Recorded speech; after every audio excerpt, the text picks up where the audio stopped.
Bonjour à toutes et à tous. Alors, après cette magnifique vidéo, je vous remercie d'être présents pour ce webinaire consacré au métier du tourisme et qui s'inscrit notamment dans la Semaine nationale des métiers du tourisme. Alors, vous avez été près de 150 à vous inscrire à ce webinaire et nous vous en remercions.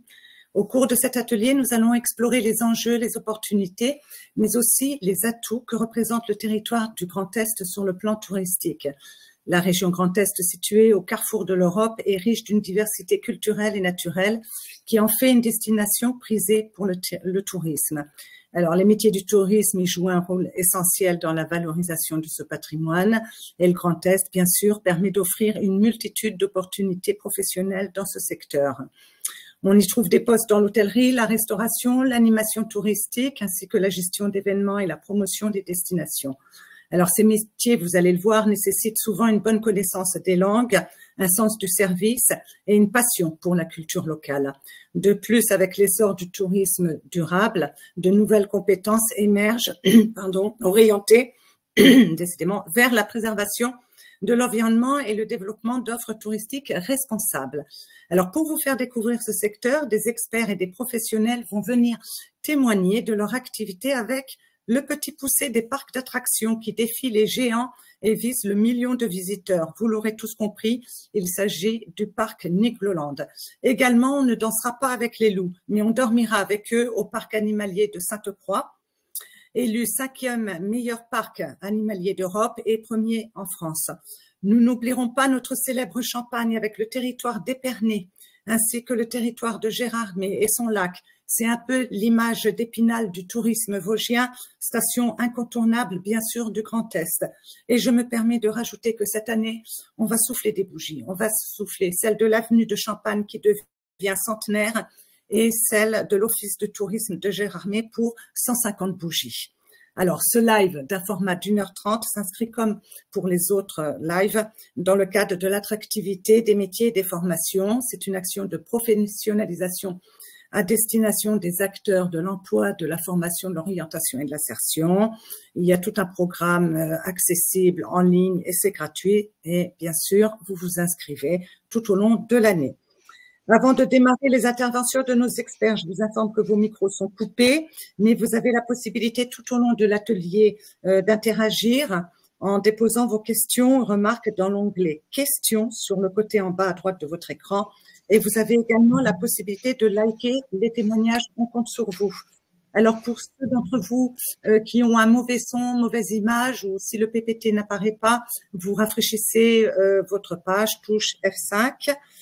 J'accueille Blandine Mougenot, ma collègue de la direction de la formation à la région Grand Est, parce qu'elle a quelque chose à vous proposer de sympathique. Et ensuite, Valérie, ma collègue du service orientation, nous présentera tout le panel d'outils mis à votre disposition dans le cadre de l'orientation des publics. Blandine, c'est à toi. Bonjour à tous. Effectivement, pour vous permettre de connaître un petit peu et de tester vos connaissances sur le milieu du tourisme, donc en région Grand Est, on va vous proposer une petite activité, on va vous proposer un petit quiz. Donc, je vous invite à vous rendre dans l'onglet sondage que vous trouvez en bas à droite de votre écran et de répondre aux quelques questions qui vous sont proposées. Vous aurez les réponses tout au long de l'intervention par nos intervenants.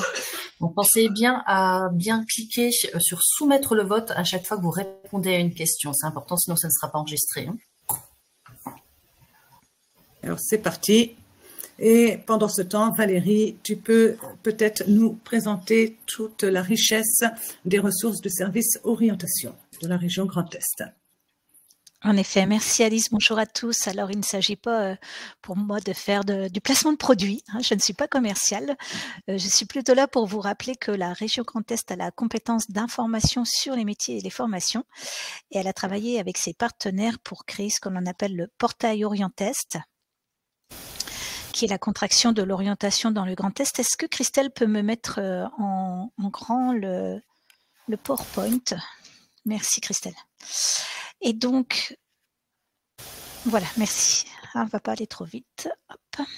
Et donc, le portail Orientest, qui est la contraction de l'orientation dans le Grand Est, avec 2 comptes Orientest Pro pour les professionnels et Mon Orientest pour les particuliers et les bénéficiaires.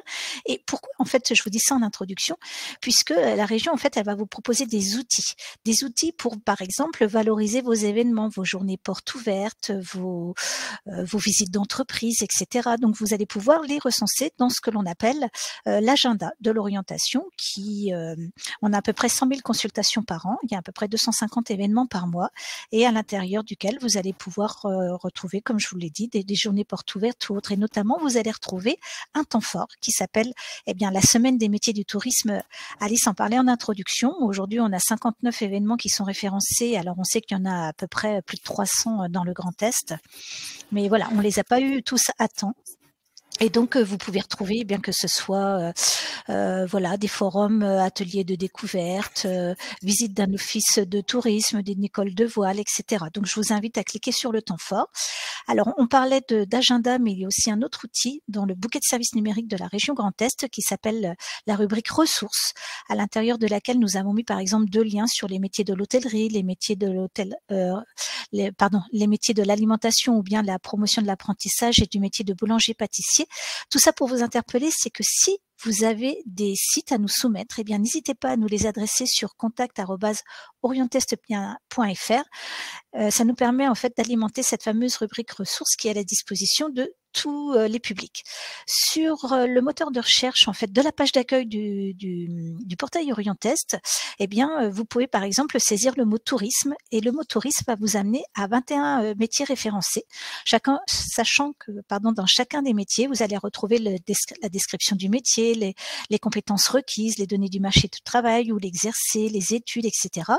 Et puis, vous allez pouvoir aussi retrouver en détail le programme de formation, la durée, les coordonnées de l'établissement. Enfin, je vous invite vraiment à utiliser ce moteur de recherche qui est actualisé une fois par mois avec les données ONICEP et puis les données du RCO.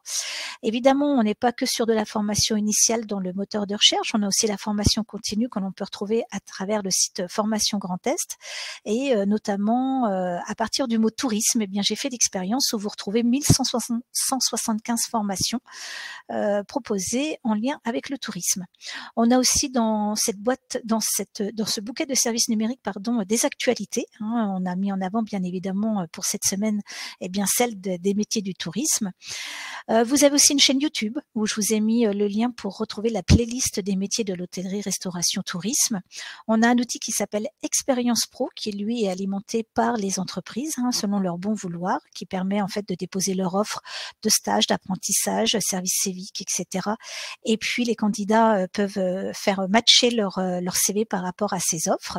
Donc je vous ai mis très brièvement, par exemple, tout ce qui est stage, vous avez 12 offres. Alors là, c'est vraiment dans la temporalité, les dernières, il y a quelques jours. Vous voyez, c'était marqué posté il y a une journée, 2 jours. On en a 84 dans ce qui concerne l'alternance. Dans le saisonnier, on en a 16. Évidemment, ça va s'alimenter au fur et à mesure. Et puis, on a un espace pour les pros. Et là, je ne vais pas rentrer dans les détails, mais c'est vraiment un espace... le portail Orientest, lui, il est accessible à tous les publics, qu'on soit salarié, demandeur d'emploi, scolaire, etc., professionnel. Mais on a Orientest Pro qui a un accès libre et un accès connecté. Je rentrerai pas dans les détails parce que on a une formation qui est spécifique qui s'appelle sensibilisation au service Orientest, qui est gratuite, qui dure 2 heures, qui est en ligne, qui permet de découvrir tout ce panel de produits et de ressources. Et je vous invite à vous inscrire. La prochaine formation est en ligne, elle est gratuite, elle dure 2 heures, c'est le 25 mars prochain. Et voilà, j'en ai fini parce que je ne veux pas prendre trop de temps. Je vous souhaite un superbe atelier sectoriel sur ces métiers du tourisme qui sont très attrayants, rien qu'à voir la vidéo d'introduction. Merci Alice. Merci Valérie. Et tout au long de cet atelier, c'est peut-être l'atelier qui aura le plus de vidéos tout au long du live parce que tout est beau, effectivement. Donc, vous verrez ça avec nos professionnels qui vont intervenir. Et j'accueille Laetitia Veillant, responsable des études marketing au sein de l'Agence régionale du tourisme, plus couramment appelée ART, Grand Est. Bonjour Laetitia. Oui, bonjour à tous. Alors, est-ce que vous pouvez nous faire un portrait robot, je dirais, de la région Grand Est en termes de chiffres sur l'activité touristique, sur voilà. Ça bloque, Laetitia? Donc, le temps que Laetitia nous rejoigne de nouveau, je pense qu'elle a été déconnectée. Donc, vous avez la réponse à la première question du quiz. Combien de nuitées ont été comptabilisées en 2023? Donc, c'est 88 millions. Exactement, tout à fait. C'est 88 millions pour l'année 2023, pardon. J'ai eu une coupure Internet. Alors, on a les données 2024, on ne peut pas vous les fournir puisqu'on a une conférence de presse dans 2 jours et donc on garde la primeur des résultats pour les journalistes. Voilà, donc on va vous présenter les chiffres 2023 qui ne vont pas vraiment évoluer. Donc on a une répartition de touristes de nuitées françaises et de nuitées étrangères avec 58% de nuitées françaises et 42% de nuitées étrangères, pardon, donc 37 millions et 50. Alors, si on regarde les nuitées françaises, on va pouvoir déterminer. Ah, ça coupe. Là, vraiment, on n'a pas de chance. Laetitia, ça coupe vraiment. Donc, pour pas prendre trop de retard sur le live, de toute façon, chers auditeurs et auditrices, vous aurez le PPT qui s'affiche. On va vous l'envoyer. Hein. Donc, Alain, tu peux nous reprendre les données, s'il te plaît, rapidement. Alain, chargé de mission à l'OREF. Voilà. Bonjour, donc Alain Carré, chargé d'études à l'OREF Grand Est, l'Observatoire régional emploi formation. Donc je vais commencer par présenter quelques éléments sur l'emploi, sur les activités touristiques en Grand Est. Alors, le périmètre du secteur du tourisme peut être assez large, hein, cela va de la restauration à l'activité des voyagistes, en passant par l'hébergement, hôtel ou camping, des activités de transport de voyageurs qui permettent aux touristes de se déplacer, ainsi qu'aux activités de loisirs, en incluant par exemple les casinos ou les activités sportives et de culture. Le commerce pourrait également être mentionné lorsque l'on parle de tourisme, mais il est difficile encore de faire la différence en termes de nomenclature entre le commerce traditionnel et le commerce spécifique à l'activité touristique. Donc, si l'on retient uniquement les 5 activités que nous venons d'évoquer et qui apparaissent dans le tableau, le tourisme en Grand Est, c'est plus de 134 000 emplois salariés du secteur privé en Grand Est, soit environ 9% des salariés de la région, avec une part importante pour les activités de restauration. Comme vous pouvez le voir, en 5 ans, les effectifs ont progressé de 11% sur l'ensemble du périmètre, avec des fortes hausses, notamment dans les activités de loisirs, sport et culture, avec 19% de hausse, la restauration plus 15% de progression en termes d'effectifs salariés, et l'hébergement plus 11%. En revanche, les effectifs baissent de 6% chez des agences de voyage notamment. Sur le graphique de droite, nous pouvons observer la progression régulière des effectifs salariés du tourisme sur 10 ans, aussi bien en Grand Est qu'au plan national, mis à part lors de la période de pandémie en 2020. Alors, si on continue maintenant avec les actifs qui occupent les actifs du secteur, donc c'est 147 000 actifs qui exercent au sein du secteur, car nous ajoutons aux effectifs salariés les non-salariés et indépendants qui représentent 13% des actifs du tourisme, soit une part plus importante que ce que l'on peut observer de toutes professions confondues. Le secteur du tourisme se distingue dans la répartition par âge avec davantage de jeunes, 16% de moins de 25 ans contre 10% en moyenne, et moins de personnes de plus de 50 ans, 25% contre 30%. Autre élément distinctif assez fort, la part de temps partiel, nettement plus élevée, 24% contre 16%. Un autre point concerne également l'évolution du niveau de diplôme des actifs. Entre 2015 et 2021, on observe une élévation du niveau de diplôme dans le tourisme, mais également tout secteur confondu. Par exemple, la part des diplômés disposant au moins du bac passe de 49% à 56% dans le tourisme. Un autre élément que l'on peut également évoquer, c'est la part des femmes qui est de 46% dans le tourisme, soit un niveau proche de celui observé de tout secteur confondu. Alors, si on regarde maintenant un petit peu plus dans le détail par activité que l'on a évoqué précédemment, la part des femmes apparaît plus élevée, notamment dans l'hébergement et les activités des agences de voyage, avec plus de 60%. Pour la répartition par âge, la part des moins de 25 ans est très réduite dans le transport de voyageurs, ce qui est également le cas dans le transport de marchandises où un permis de conduire est nécessaire. À l'inverse, la part des jeunes est assez importante dans les activités de restauration.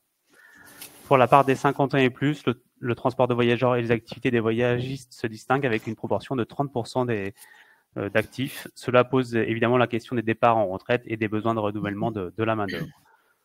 Pour ce qui est du temps partiel, du statut d'indépendant, ce sont la restauration et les activités des voyagistes qui se différencient avec des niveaux plus importants que ceux observés ailleurs. Enfin, en ce qui concerne le niveau de diplôme, les actifs de loisirs, sport et culture et ceux des agences de voyage ont pour moitié un niveau de diplôme équivalent à Bac+2 ou plus. Alors, si on continue maintenant avec les perspectives d'évolution, notamment des perspectives d'évolution des emplois et des postes à pourvoir, nous pouvons regarder à travers des projections de France Stratégie et de la DARES quelques éléments sur le nombre de postes à pourvoir d'ici 2030. La nomenclature utilisée ici ne nous permet pas d'afficher tous les métiers que nous venons d'aborder, mais uniquement les métiers de la restauration et de l'hébergement. Donc, on va regarder ce point plus en détail. D'ici 2030, ce sont 1600 postes qui seraient à pourvoir chaque année sur les métiers d'employés et agents de maîtrise de l'hôtellerie-restauration, de cuisiniers ou de cadres d'hôtels, cafés et restaurants. Alors, principalement, ces postes sont principalement liés au départ en retraite, environ 1500 emplois par an. Face à ces 1600 postes à pourvoir, les projections de la DARES et de France Stratégie estiment qu'environ 2500 jeunes pourraient entrer sur le marché du travail dans ces métiers de la restauration et de l'hébergement. Donc, pas forcément de tension spécifique sur les besoins de recrutement. Néanmoins, les mobilités professionnelles importantes sur certains métiers peuvent nuancer ces chiffres et cette analyse. La question de la saisonnalité est également importante dans les métiers du tourisme. On va peut-être évoquer maintenant quelques éléments sur les effectifs en formation initiale, avec quelques données pour le Grand Est. Ce sont près de 10 000 élèves qui sont en formation initiale en voie scolaire et en apprentissage, quand on combine les deux voies de formation, donc dans le domaine de l'hôtellerie, restauration, sport et animation. Donc, le tableau permet de visualiser les effectifs par niveau de formation et de montrer que davantage de jeunes sont inscrits aujourd'hui sur les formations de niveau bac, ce qui n'était pas le cas auparavant, où il y a quelques années, les niveaux de formation de niveau 3, donc CAP, étaient équivalents à ceux des niveaux bac. Donc, on voit bien qu'on a une élévation du niveau de diplôme des actifs et des jeunes. Pour avoir davantage d'informations sur les formations, je vous propose de consulter notre site OREF, grandest.fr, et plus particulièrement notre document sur la cartographie initiale de l'hôtellerie-restauration tourisme réalisé en fin 2024 et qui vous permettra d'avoir des éléments en fait par département avec tout le détail de toutes les formations qui peuvent exister sur ce secteur en Grand Est. Merci beaucoup Alain. Alors je vais peut-être vous présenter 2-3 slides de l'ART puisque Laetitia n'arrive pas à se reconnecter. Je vais quand même vous montrer l'essentiel des chiffres en Grand Est. Ah ben voilà, mais on pourra pas tout faire. Oui, bien sûr. Voilà, je vous propose donc 88 millions et c'est peut-être ça qui est intéressant. C'était la page avec le nombre d'emplois. Oui. Celle-ci en fait.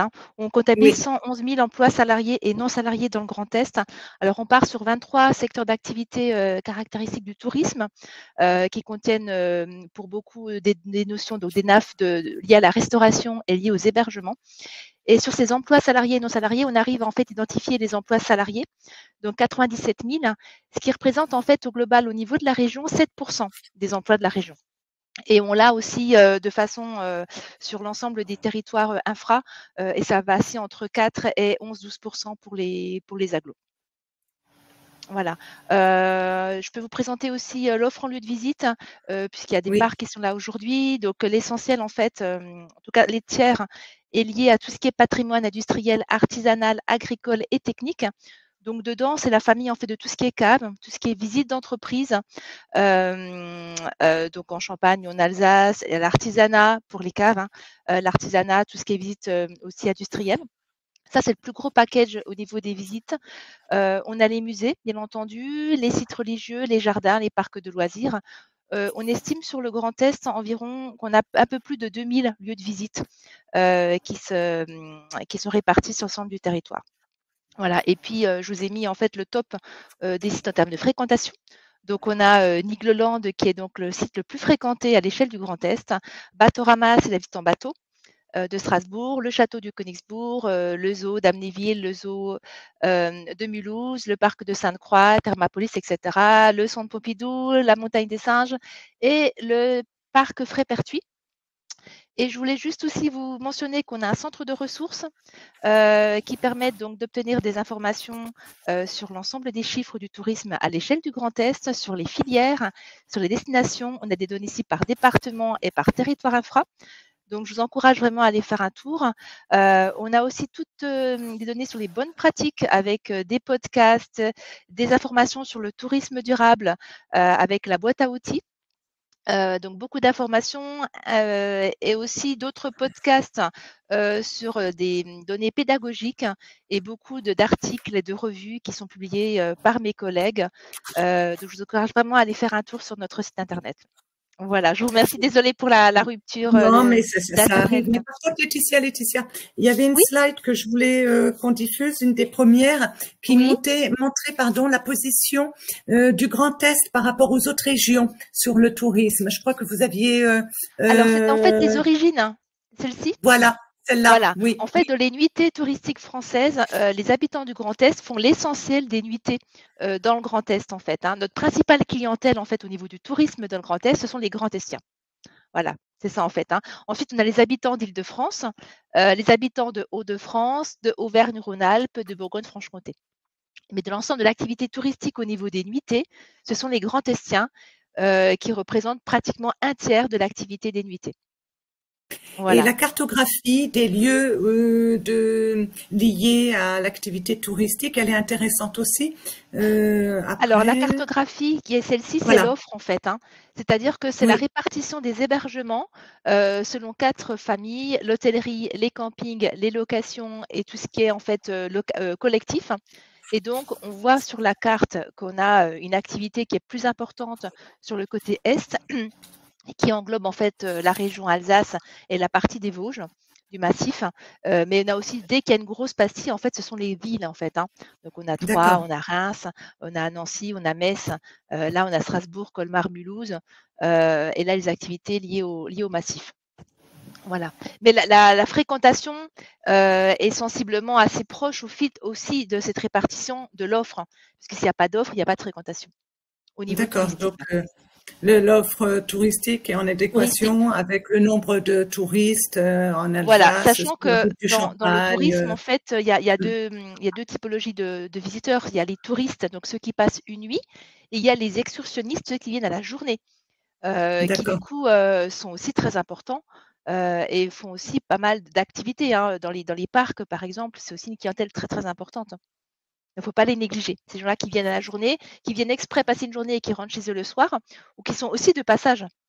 On peut imaginer que des Hollandais fassent une halte d'une journée sur, par exemple, la Meurthe-et-Moselle pour poursuivre leur déplacement plus au sud de la France, par exemple. Merci beaucoup Laetitia pour toutes ces données, ces informations. On retrouve toutes ces informations sur le site de l'ART et avec un outil qui est formidable, Explore, je crois, c'est ça. Explore Grand Est. Voilà, qui permet de répertorier. On cherche. Voilà. Qui est une plateforme en fait d'aide à la commercialisation pour les professionnels du tourisme et qui permet en fait d'avoir une vision de l'ensemble des prestations disponibles. En fait, on clique et on arrive directement sur le site du prestataire et là, on peut réserver l'activité. Voilà. Donc, je vous invite à aller découvrir parce que c'est très sympa. On se rend compte qu'il y a plein une offre quand même vraiment complète, hein, surtout le Grand Est, et peut-être des sites qu'on ne connaissait pas et qui méritent d'être découverts. J'invite Marie-Neige Beauvais et Rodolphe Ritt de France Travail de la direction régionale à nous rejoindre. Alors, Marie-Neige, on va y arriver pour vos slides. Bonjour Marie-Neige. Bonjour à toutes et à tous. Donc, après tous ces chiffres-là qui nous donnent envie, effectivement, de continuer à augmenter la fréquentation sur le Grand Est. Hein. Je pense que je serai une cliente future pour aller voir d'autres paysages.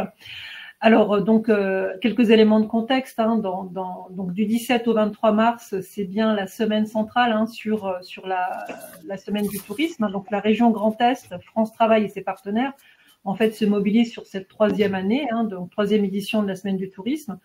On est bien sûr, l'objectif de cette semaine, c'est bien de mettre en lumière toutes les opportunités d'emploi et de formation du secteur. Donc, vous voyez, le secteur qui est vaste, avec différents secteurs d'activité, qui peuvent être la restauration, l'hébergement, le transport, les voyagistes, loisirs et culture et le commerce, comme le disait donc le collègue Alain Carré donc de l'OREF précédemment. On est bien là pour faire découvrir au grand public, notamment aux jeunes et aux demandeurs, toute la diversité des professions via les filières en fait et via les rencontres avec les professionnels. Donc au 17 mars, on avait 316 événements labellisés sur cette semaine, avec des journées portes ouvertes, des restaurants éphémères, voilà, beaucoup d'événements, dont aujourd'hui notre atelier donc avec la région Grand Est. Pour les enjeux, c'est le slide suivant. Je vous laisse défiler la slide, c'est à vous de faire défiler les slides sur le côté. Allez, j'y vais, hop, je vous le fais. Merci. Pour les enjeux et les défis, donc on est bien, comme on disait précédemment avec les chiffres, sur la prolongation de la durée de séjour, le tourisme durable, qui était un élément important, effectivement, à l'heure actuelle, la valorisation des territoires moins connus, où on peut avoir effectivement moins de personnes présentes, mais voilà, qui méritent en fait vraiment le détour. Un autre enjeu aussi, c'est l'innovation et la numérisation, notamment dans le cadre en fait des professions. On a la concurrence internationale et enjeu, donc c'est la formation et l'emploi, ce qui nous réunit en fait cet après-midi. Donc pour conclure, on est bien sur le secteur du tourisme dans le Grand Est qui joue un rôle économique crucial. On disait entre 7 et 9% de salariés sur la totalité, donc c'est vraiment important. Et on doit relever effectivement plusieurs défis pour rester compétitif. Je laisse la parole à mon collègue. Oui, bonjour à toutes et à tous. Je vais prendre le relais. Je vais prendre le relais. Parce que ça ne fonctionne pas. Quelques chiffres pour compléter, mais voilà, quelques chiffres pour compléter ce qui a été dit précédemment. Là, dans le cadre de l'enquête BMO réalisée donc tous les ans par France Travail, donc sur l'enquête BMO 2024, vous voyez, on avait le top 10 des offres d'emploi, on avait quand même les métiers de l'hôtellerie-restauration, notamment de la restauration, qui ressortaient vraiment. Personnel de cuisine, service en restauration et l'employé polyvalent de restauration. On a aussi café-restaurant, plongeur, vous voyez, on avait vraiment ces métiers qui ressortaient. Le secteur de l'hébergement et de la restauration, ça reste le 4e secteur en nombre de projets de recrutement, donc non saisonniers sur l'année 2024. Donc on verra aussi cette année ce qu'on aura comme tendance, mais on ne risque pas de s'effacer. Justement, à contrario, on voit que les demandeurs d'emploi aussi ne sont pas non plus dans les top 10 des métiers qui ressortent le plus. Mais voilà, donc l'emploi, la promotion des métiers dans le cadre de cette semaine, voilà, va pouvoir bénéficier en fait à ce secteur. Donc là, on vous a remis un slide, oui, sur le périmètre, mais comme je l'ai évoqué précédemment et comme l'a évoqué Alain Carré justement, le commerce de détail, c'est un nouveau secteur cette année. On est bien sur le commerce de détail vraiment en lien avec le tourisme, comme on peut avoir aux abords des lacs, par exemple, si je prenais le lac d'Hiver. Voilà, je vous remercie. Merci beaucoup, Marie-Neige. Merci beaucoup. De toute façon, les auditeurs auront accès à l'ensemble des documents et on peut aller sur le site de France Travail où vous trouverez vraiment l'ensemble des données pour toutes les filières. J'invite Romain Lot, directeur de l'Union nationale des associations de tourisme du Grand Est, à me rejoindre. Alors, c'est le live de tous les risques puisque personne n'arrive à se connecter. Romain, êtes-vous là? Ça va. Eh bien, impeccable. On respire. Donc, bonjour Romain. Alors, lorsqu'on s'est rencontrés, je ne connaissais pas l'Union nationale des associations de tourisme. Et vous nous avez dit, l'UNAT, c'est le tourisme pour tous. Un Français sur 2 ne part pas en vacances. Et nous, on est là pour vraiment essayer d'impulser, de donner la chance à tous. Alors, Romain, est-ce que vous pouvez nous présenter rapidement l'UNAT, les missions de l'UNAT et puis votre quotidien avec votre équipe? Alors oui, concrètement, donc l'UNAT, comme vous le disiez, c'est la tête de réseau de tout ce qui est tourisme social et solidaire. Donc c'est une association qui rassemble plein d'autres associations au niveau régional qui ont toutes pour but d'ouvrir des séjours dans un but de tourisme pour tous. On parle de droit aux vacances. Et quand on parle de tourisme pour tous, c'est aussi bien pour des gens qui ont des moyens que pour des gens qui n'ont pas de moyens, des gens qui sont mobiles ou des gens qui ne sont pas mobiles, des gens qui sont en situation de handicap, des enfants, des seniors, des adultes, des groupes, des grands-parents avec leurs petits-enfants, vraiment tout public. Et donc nous, qu'est-ce qu'on fait l'UNAT pour tout ça? On travaille déjà avec un réseau d'hébergeurs. Donc on a parlé tout à l'heure de l'accueil du tourisme, enfin les chiffres de l'ART vous le montrez, beaucoup de structures dans le massif des Vosges. Nous, ça représente à peu près 300 hébergements sur le Grand Est et dont 75% dans le massif des Vosges. Donc dedans, on va retrouver aussi bien des villages vacances que des colonies de vacances, des auberges de jeunesse, des campings, des hôtels, qui ont toute une particularité, enfin tous une particularité, c'est d'être gérés par des associations, ou des coopératives, ou des collectivités. On est dans une version non lucrative du tourisme, dans le sens où on est sur une logique de gestion désintéressée. C'est-à-dire que les personnes qui sont dans les conseils d'administration ne tirent pas de dividendes, en fait, en sens simple. Ce qui donne une orientation à ce tourisme-là, où on est principalement sur un tourisme qui vise une utilité sociale. De se dire, on ne fait pas simplement un tourisme pour ramener de l'argent, on fait un tourisme à la fois pour servir un public ou un territoire, et on fait surtout un tourisme qui est en dehors de nos hébergements. C'est-à-dire qu'on va faire découvrir les richesses locales, que ce soit en patrimoine, en artisanat, en gastronomie, en nature aussi beaucoup, et dans des champs de métiers très larges. Alors, dans les champs de métiers, ça va aussi bien de l'animation type colonie de vacances, on va dire, assez simple, à du tourisme sportif, à de l'éducation à l'environnement, à de l'insertion, à du tourisme culturel aussi. Donc on est vraiment sur un monde, et je parle aussi du secteur des vacances adaptées, organisées, donc pas à destination des personnes en situation de handicap. Je peux vous citer un de nos hébergements, par exemple, qui est sur la route des Crêtes, donc au pied du Honeck, et qui a pour mission, qui s'est donné comme mission de rendre accessible la montagne à des personnes à mobilité réduite ou en situation de handicap. Voilà, donc ça c'est une partie de nos adhérents.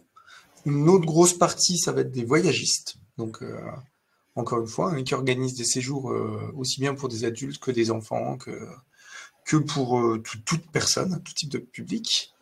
Et un troisième volet va être des lieux de tourisme, donc où il n'y a pas d'hébergement, et où on va accueillir quand même, dans ce même cadre d'utilité sociale et de gestion associative, des gens. Donc ça peut être un château, ça peut être un centre d'éducation à l'environnement, ça peut être une base de loisirs, mais encore une fois, géré de manière désintéressée. Voilà. Et pour tout ce petit monde-là, si on en vient à l'équipe, à moins que vous ayez une question, Alice, sinon... Oui, parce que j'ai découvert avec votre structure la possibilité, vous avez évoqué les seniors primo-partants. Est-ce que vous pouvez nous expliquer? Alors oui, parce qu'on a 8 grandes missions à l'UNAT, et une de ces missions, c'est ce qu'on appelle, nous, l'ingénierie sociale. Donc, alors, c'est un grand mot quand on le dit comme ça, mais concrètement, qu'est-ce que ça veut dire? Ça veut dire qu'on accompagne des collectivités ou des territoires à essayer de structurer, de structurer des politiques publiques d'aide au départ. On a parlé tout à l'heure, un Français sur 2 part pas en vacances. On est sur historiquement depuis le Front populaire, donc ça remonte à quelques années déjà. On est sur un retour en arrière par rapport à ça, c'est-à-dire une diminution du nombre de partants par an. Et donc nous, dans notre mission de tourisme pour tous, on va aider des élus à se dire comment on arrive à faire partir des gens. Et donc, on structure des dispositifs d'aide au départ en vacances. Donc, en gros, concrètement, c'est comment on trouve des bourses pour faire partir des gens qui n'ont pas forcément les moyens ou qui ne sont pas acculturés au départ. C'est une autre raison du non-départ. Et un de ces dispositifs, c'est VAC Senior, donc un dispositif qui a pour but de lutter contre l'isolement de seniors sur des territoires ruraux principalement et les faire partir en vacances pour qu'ils recréent du lien avec des gens de leur territoire. Et après faire perdurer ce lien-là au cours d'excursions, de goûters, etc. Donc on parle, dans ce cas-là, on est sur des seniors, aux yeux de notre déréglementation, c'est 55 ans, pour des personnes en situation de handicap, 60 an pour des personnes qui ne sont pas en situation de handicap. Et dans ce cadre-là, on est majoritairement sur des primo-partants. Donc des gens qui ne sont pas partis jamais de leur vie, en fait, concrètement. Voilà. Et donc ça, c'est une de nos multiples missions, hein. Dans les autres missions, on a effectivement la première qui est une représentation politique, hein. Vous avez compris, on est une tête de réseau. Donc notre mission, c'est de faire du lobbying, hein, pour faire connaître ce secteur et ce droit aux vacances pour tous auprès de partout où il faut y être. De l'économie sociale au tourisme, à l'environnement, à tout ça. Une deuxième qui est une mission d'accompagnement, hein, donc, et d'expertise auprès des membres du réseau. Donc c'est-à-dire qu'on peut aller dans n'importe quelle association et accompagner ces associations-là dans leurs projets, leurs problèmes, leurs préoccupations. Ça va de comment je mobilise mes bénévoles à comment je crée un emploi, à comment je fais un plan d'investissement de 4 millions d'euros pour mon bâtiment, quoi. Est-ce que je suis sur le bon régime fiscal? Enfin voilà, on est caisse à outils, centre de ressources sur le sujet. Une troisième mission, c'est la formation. Donc on est formation aussi bien à destination des professionnels que des bénévoles. Une quatrième qui est une mission d'observatoire. Donc dans les chiffres régionaux du tourisme que vous avez vus, nous, on fournit les chiffres pour le secteur du tourisme social et solidaire. Voilà. Et après, dans les autres missions, donc j'ai parlé de l'ingénierie sociale tout à l'heure, on va avoir une autre mission qui est l'ingénierie territoriale, où là, on va faire le même conseil qu'on fait à nos adhérents, mais pour des collectivités qui s'interrogent soit comment je transforme un lieu en un site touristique de tourisme social, donc ouvert pour tous, ou comment je mets en réseau des gens sur un territoire pour constituer une petite offre touristique plutôt ouverte à tous. Et les deux dernières missions, c'est la promotion, donc c'est de se dire comment on arrive à relancer des classes de découverte, relancer le tourisme familial, etc. Donc là, c'est la construction de campagne en essayant de repérer les leviers qui vont repermettre ces départs-là. Et la dernière, c'est la commercialisation, où on a une agence de voyage sous format coopératif qui s'appelle Terre d'Est, qui a pour but de vendre les séjours des adhérents. Voilà.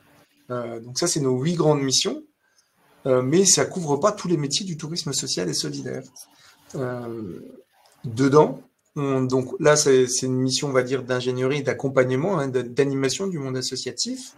Mais nos adhérents vont avoir aussi bien des métiers de l'hôtellerie-restauration, parce qu'ils font de l'accueil, hein, dans des hébergements, que de l'animation, que de l'éducation à l'environnement, que de l'éducation sociale aussi. Beaucoup sont partenaires aussi de l'école, donc il y a un gros travail en lien avec l'éducation nationale. On va avoir des gens aussi qui vont être médiateurs culturels dans certaines structures. On va avoir des gens qui travaillent aussi en tant que chargés d'insertion, donc qui vont accompagner des publics en insertion. Parce que certains de nos établissements accueillent des publics en insertion, hein. Je pense par exemple au domaine du Hirtz en Alsace, où on est sur un site où il y a plusieurs ESAT, hein, dessus, et qui a pour mission d'accueillir, de faire travailler des personnes en situation de handicap, mais en tant qu'accueil touristique. Voilà. Donc voilà, et après, donc le champ des métiers dans notre secteur est très large. On va retrouver, comme je disais, les métiers de l'accueil, les métiers de l'animation et tous les métiers liés à l'éducation populaire et à l'éducatif. En faisant court, voilà. Merci beaucoup, Romain. On retrouve toutes ces informations sur votre site. On n'hésite pas évidemment à vous contacter s'il y a des questions, voilà, par rapport à votre activité ou découvrir votre secteur. Vous pouvez accueillir. Et je précise, vous êtes combien de salariés? 6 salariés de bénévoles, c'est ça? Ah non, alors non. Non, on est 6 salariés au niveau de l'UNAT Grand Est. C'est ça. Et pour Terre d'Est, la coopérative, il y a 2 salariés, mais en termes de bénévoles, on a plus d'une centaine de bénévoles et un conseil d'administration actif de vraiment 16 membres qui sont vraiment en fonction de représentation et d'animation de groupes de travail. D'accord, oui, excusez-moi, c'était 8 salariés, 6 plus 2 et puis 100 bénévoles. Oui, c'est ça. Merci beaucoup, Romain. Merci. Merci. Eh ben, merci à vous. Et je reste à disposition, hein, par téléphone ou par mail. Voilà. Au revoir. Au revoir. Je vous propose maintenant de découvrir en images notre premier territoire du Grand Est mis à l'honneur.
Laurence Prévost, directrice de l'Office de tourisme d'Épernay, à me rejoindre. Bonjour Laurence. Avant votre première intervention dans le quiz, il y avait une petite question, mais je crois que la majorité des auditeurs ont trouvé la réponse. Comment appelle-t-on les habitants d'Épernay, Laurence? Alors, bonjour à toutes et à tous. On les appelle les Sparnassiens. Voilà, donc voilà, parce qu'il y avait dans le quiz, c'était la deuxième question, je crois. Donc, Laurence, est-ce que vous pouvez nous présenter l'Office de tourisme d'Épernay, ses missions, les métiers qu'on va trouver au sein de l'Office, et puis surtout le territoire du Champagne célèbre. Mais alors, un petit coucou à la Côte des Bars, puisque le Champagne, c'est aussi du côté de l'Aube et limitrophe Haute-Marne. D'ailleurs, derrière moi, vous avez la Côte des Bars, et derrière Laurence, vous avez quoi, Laurence, derrière vous? Alors, derrière moi, vous avez la Côte des Blancs, mais c'est là où c'est Champagne. Voilà. Voilà. Bonjour à toutes et à tous. Donc, très heureuse de participer à cet atelier. Alors, une année particulièrement riche au niveau événementiel cette année, puisque nous fêtons les 100 ans de l'avenue de Champagne avec un calendrier événementiel bien dense tout au long de l'année. Je vous invite à venir sur le territoire. Et on va également fêter les 10 ans de l'inscription sur la liste du patrimoine mondial de l'UNESCO, avec une grande fête le 4 juillet prochain, tout à côté d'ici, à Champillon. Voilà, donc ça, c'est une année déjà très festive. Quelques mots sur l'Office de tourisme d'Épernay. On est une équipe de 12 salariés. On est noté en termes d'engagement niveau qualité, catégorie 1. On est station classée de tourisme au niveau d'Épernay. On est qualité tourisme qui va muter bientôt vers destination d'excellence. Et on est tourisme et handicap. Cet OT, il a la particularité d'être un OT en plein cœur du vignoble. Vous avez découvert la première route bas carbone sur le territoire dans cette vidéo. On voulait un sujet d'innovation avec un partenariat avec une start-up pour encourager la décarbonation du tourisme en favorisant des expériences très immersives. Donc, être dans l'innovation, c'est la première route bas carbone en Champagne et dans le Grand Est. On continue à la développer en travaillant sur un principe de logique de porte d'entrée, en porte d'entrée gare d'Épernay. Épernay, en 2 mots, c'est sur l'avenue 110 km de cave. On est sur 200 millions de bouteilles. La distance, on est à l'ouest de la région, complètement à l'ouest. On est aux portes de Paris et on est très tourné vers Paris, porte d'entrée du tourisme international. Donc voilà, ça c'était pour la photographie au niveau de l'OT d'Épernay. Quant au métier d'un office de tourisme, que fait-on dans un OT comme le nôtre aujourd'hui à Épernay? On a un cœur de métier évidemment qui est l'accueil. C'est la vitrine, la porte d'entrée, la première impression que l'on a quand on vient dans un accueil d'un office de tourisme avec une équipe de conseillers en séjour. On a un gros travail au sein de notre office sur le sujet commercial avec un service groupe, un service de commercialisation sur les groupes autocaristes et individuels également. On fait un travail de promotion en lien avec l'ART. Je salue Laetitia qui est présente, avec l'ART, le département. On fait de la communication, beaucoup de digital, de l'observation avec la région, beaucoup et le département. Et puis, on est dans la qualité et l'innovation. Donc voilà, les quelques mots-clés des métiers principaux: conseil en séjour, promotion, observation, qualité, innovation, et un petit peu d'ingénierie sur l'accompagnement de nos porteurs de projets sur le territoire. Ça, c'est pour les métiers. Sur les recherches de compétences et les besoins que nous avons aujourd'hui, ça peut paraître une évidence, mais comme sur notre territoire en particulier, nous avons un fort taux d'internationalisation et que nous sommes catégorie 1, on a l'obligation sur les langues étrangères. Chaque conseiller en séjour doit parler à un très bon niveau 2 langues étrangères. Donc, ce besoin de formation en langue étrangère, même si on en parle souvent, ça reste quelque chose de très important à l'échelle d'un office de tourisme. Ça, c'est le premier Oui, justement, point. je vous coupe Laurence, parce que dans le quiz, il y avait une question sur quel est le pays qui se place en tête pour le tourisme sur le territoire d'Épernay. Et j'ai pas été surprise des réponses. Moi, je connais la bonne réponse. La Belgique avec un tiers des réponses. Les Pays-Bas, l'Angleterre, l'Allemagne. Quel est le pays qui vous visite le plus? Historiquement, c'était le marché anglais. Aujourd'hui, depuis 2 ans, c'est le marché néerlandais en numéro 1, suivi des Belges, des Anglais, des Allemands et des Américains. Voilà pour ce top 5 sur le territoire sparnassien. Qui nécessite la maîtrise des langues, comme vous l'expliquiez tout à l'heure. Nécessite la maîtrise de langues étrangères et du fait aussi de notre classification en catégorie 1, d'être qualité tourisme. On a des engagements qualité à tenir en termes de jours et de compétences linguistiques et qui fait que chaque conseillère en séjour se doit de parler donc 2 langues avec un bon niveau, puisqu'il y a des tests, des audits mystères, et donc avec une pratique de langue étrangère à un niveau important. Et le taux d'internationalisation en été, on est à peu près sur 70% d'internationaux en plein été, avec 30% de français. Donc la pratique des langues est importante. Un autre sujet dans nos besoins aussi, ce sont les guides conférenciers. On développe beaucoup les visites guidées à l'échelle des offices de tourisme. Je pense que ma collègue dans les Vosges en parlera peut-être, mais en tout cas, dans nos besoins de ces guides conférenciers. Guides conférenciers, on va être bientôt, je l'espère, ville d'art et d'histoire, donc il faut avoir sa carte de titulaire. Donc le sujet des guides conférenciers, c'est un éternel sujet pour accompagner nos groupes et nos individuels.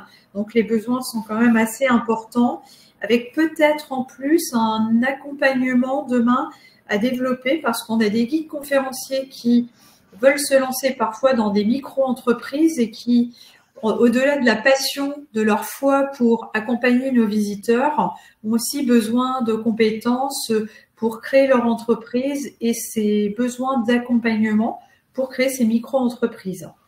Un point important, on a beaucoup parlé d'hôtellerie-restauration et ces besoins sur le territoire en matière de sommellerie et de services sont importants.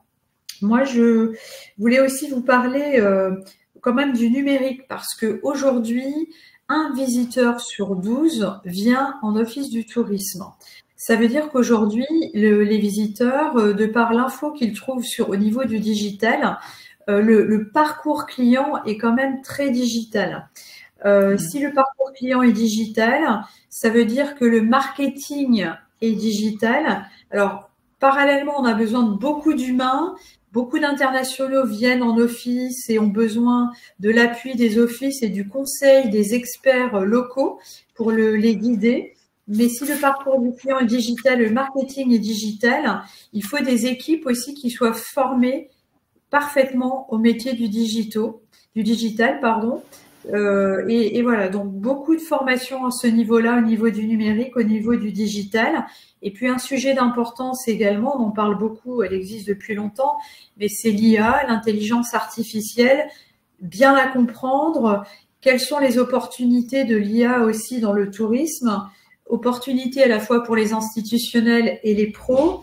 Et l'IA aussi qui ne doit pas faire peur, qui est là pour, je dirais, non pas remplacer, mais pour augmenter et nous permettre de libérer du temps sur des tâches plus rébarbatives pour pouvoir nous consacrer sur d'autres choses et d'autres opportunités.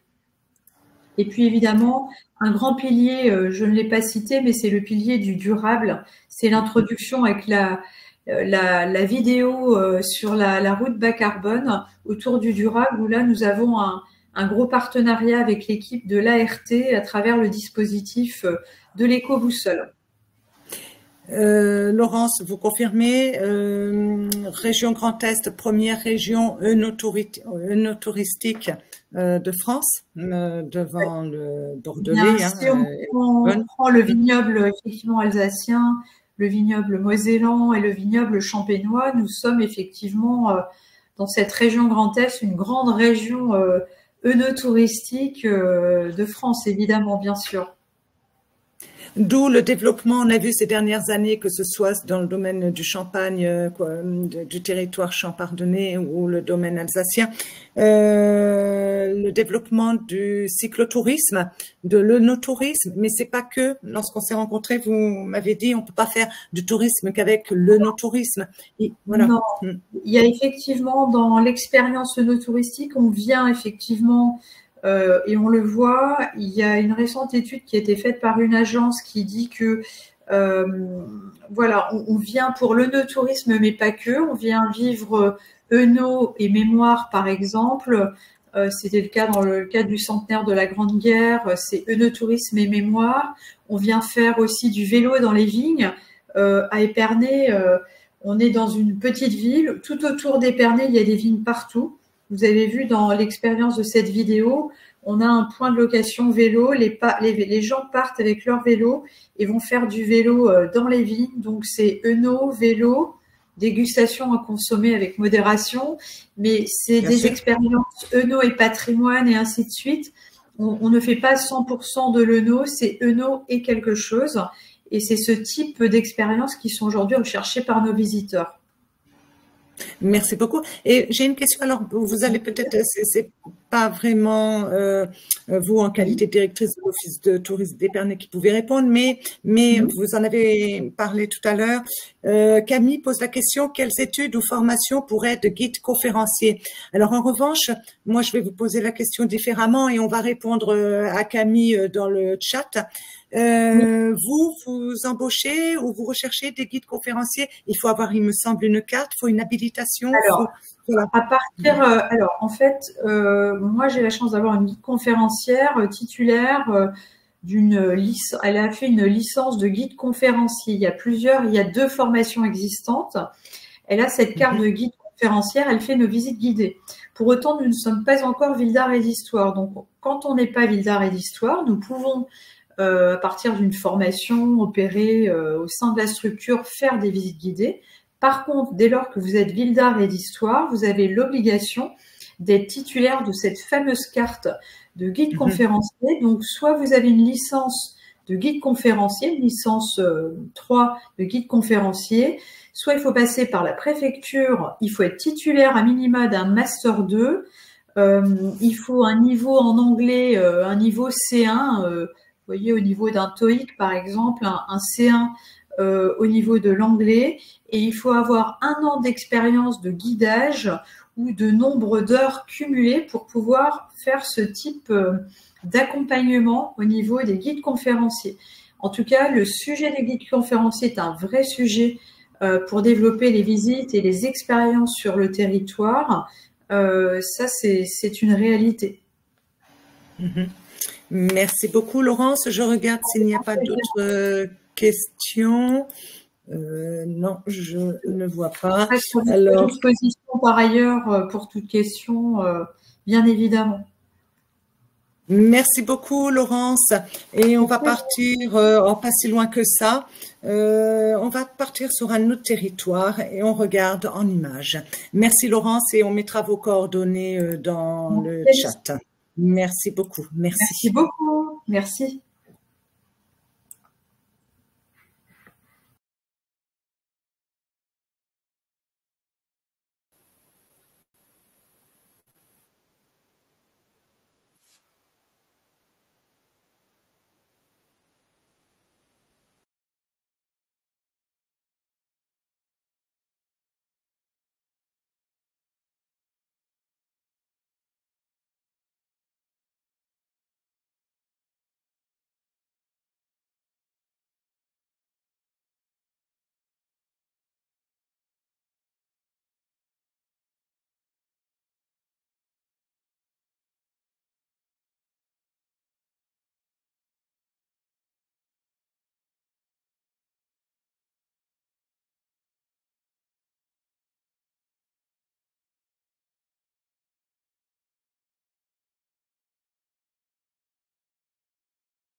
Alors, je vais accueillir Blandine Jonard, adjointe à la direction par intérim de l'Office de tourisme de Gérardmer Haute-Vosges.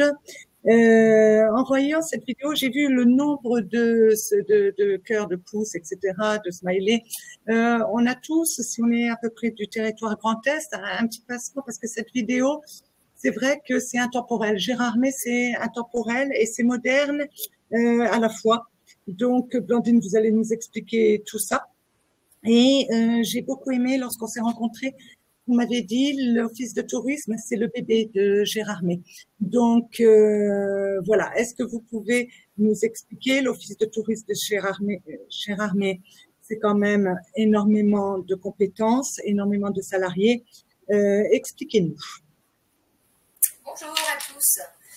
Alors effectivement, cette année, alors d'autant plus parce que nous fêtons les 150 ans de notre office de tourisme, le comité des promenades, donc premier office de tourisme de France, a été créé le 23 juillet 1875.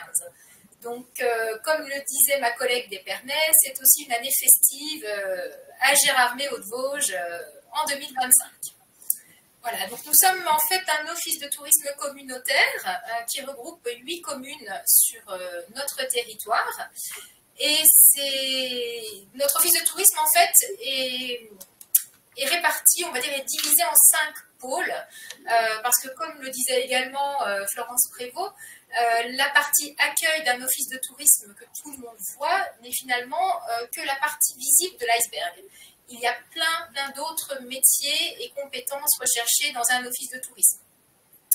Donc, pour ce qui concerne l'office de tourisme Gérardmer Haute-Vosges, il est composé de 17,6 ETP et 2 apprentis.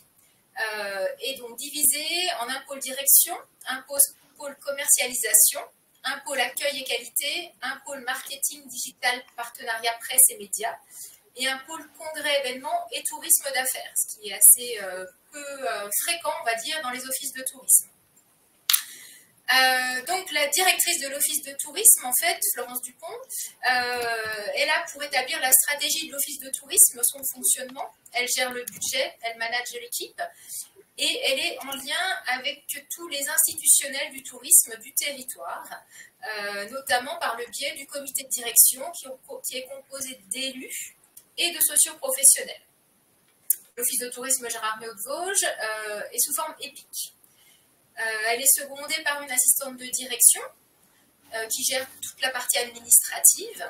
Et puis, pour ce qui est de la comptabilité des ressources humaines et de la collecte de la taxe de séjour, étant sous forme EPIC, ceci est sous-traité soit avec la commune de Gérardmer, soit avec la communauté de communes Gérardmer Haute-Vosges. Le pôle commercialisation, donc l'office de tourisme Gérardmer Haute-Vosges possède encore sa propre centrale de réservation. Donc centrale de réservation hébergement, mais également pour tout type d'activité. La commercialisation, avant tout, c'est la création de produits, de séjours, packagés, clés en main, en fonction de la demande du client. Donc ce pôle est composé d'un responsable qui a la gestion du service et de 3 agents de réservation qui ont chacune leur spécialité, donc soit en charge des hébergements et de leur valorisation, soit en charge des groupes, soit en charge des activités. Nous avons un pôle marketing, promotion, digital, partenariat et presse, avec une responsable qui est en charge de toute la partie édition, donc que ce soit les éditions print, qui sont ensuite dématérialisées bien sûr, en charge de la stratégie marketing et de la coordination des actions digitales. Nous avons également une chargée de communication digitale et numérique qui gère les réseaux sociaux, les applications numériques extérieures, les photos, un apprenti community manager, une attachée de presse et médias, donc qui gère les accueils de presse, environ une 30aine par an, et les relations avec les différents médias. Et également, nous avons donc au sein de l'office de tourisme un webmaster développeur qui gère notre site internet. Le pôle accueil et qualité, donc tout comme Pour Épernay, nous avons plusieurs labels en fait au niveau de l'Office de tourisme. Nous sommes également classés en catégorie 1 au niveau de la marque qualité tourisme. Donc notre responsable accueil qualité a en charge le planning des services, la régie de la boutique. Il coordonne également les actions avec différents partenaires, notamment pour ce qui concerne les sentiers de randonnée qui sont sur notre territoire.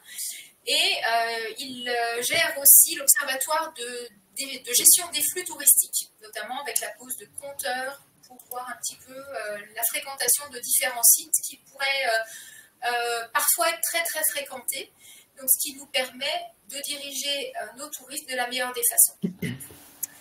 Donc, nous avons des conseillers en séjour trilingues, ce qui est bien sûr obligatoire quand on est en catégorie 1. Également une apprentie. Et des chargés de qualité, en fait, pour la gestion des différents labels présents soit au sein de l'Office de tourisme, soit sur notre territoire. Et enfin, donc, nous avons un pôle congrès-événements, avec une responsable de service qui gère notamment l'exploitation des locaux du centre des congrès Espace Lac. Donc, c'est un centre des congrès qui appartient à la ville de Gérardmer, mais qui est géré par l'Office de tourisme.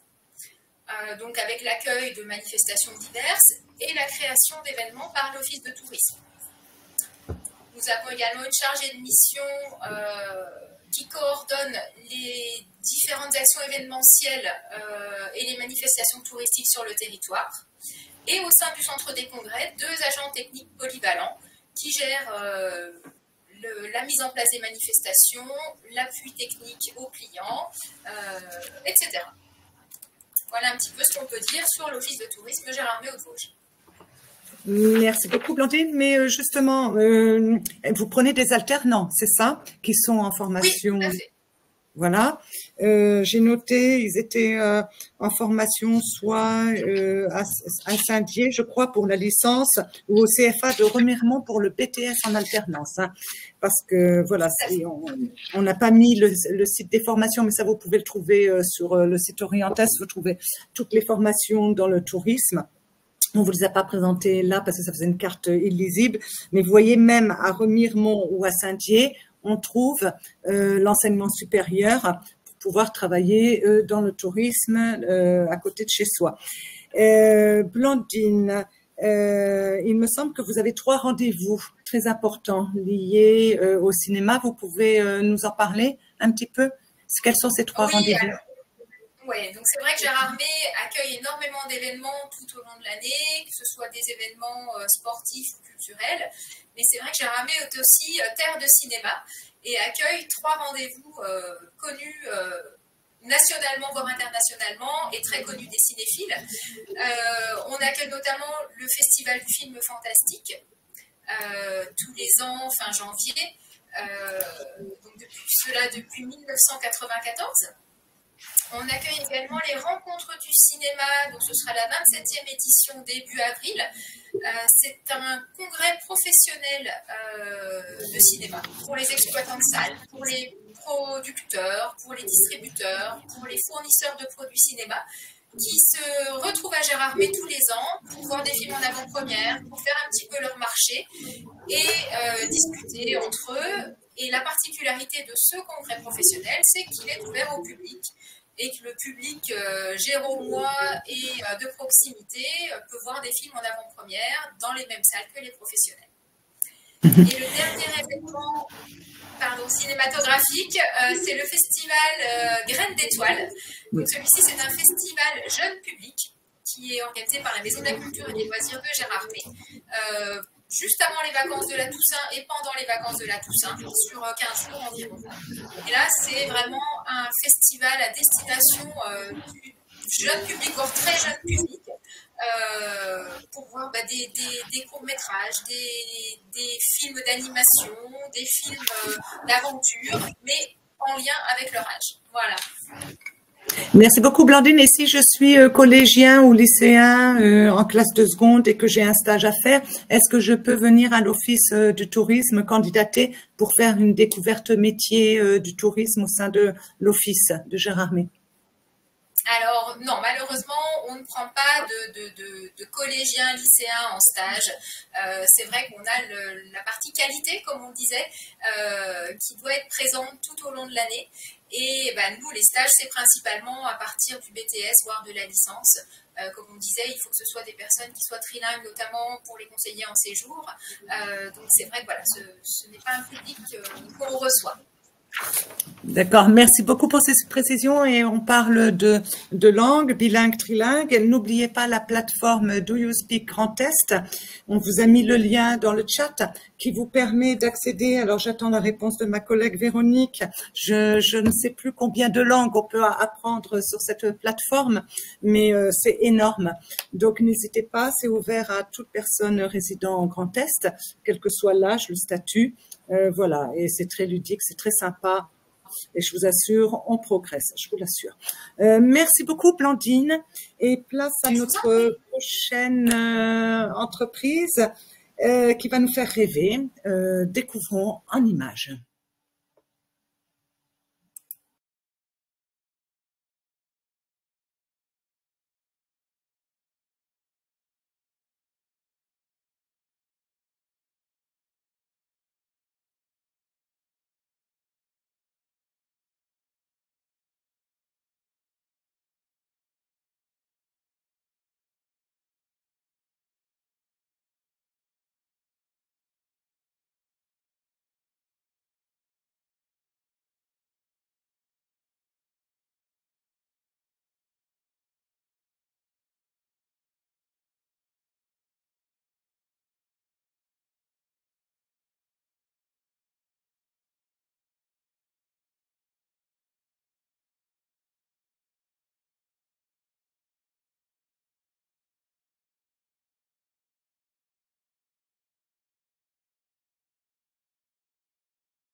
Alors, j'accueille Nadège Rufenac, responsable des ressources humaines au sein du parc Sainte-Croix.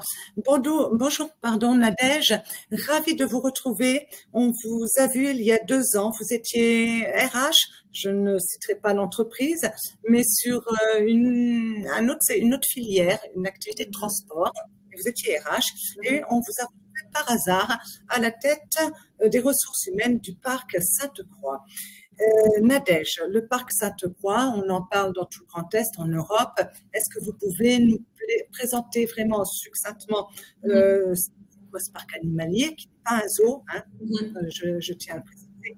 On fait bien la différence entre parc animalier et zoo.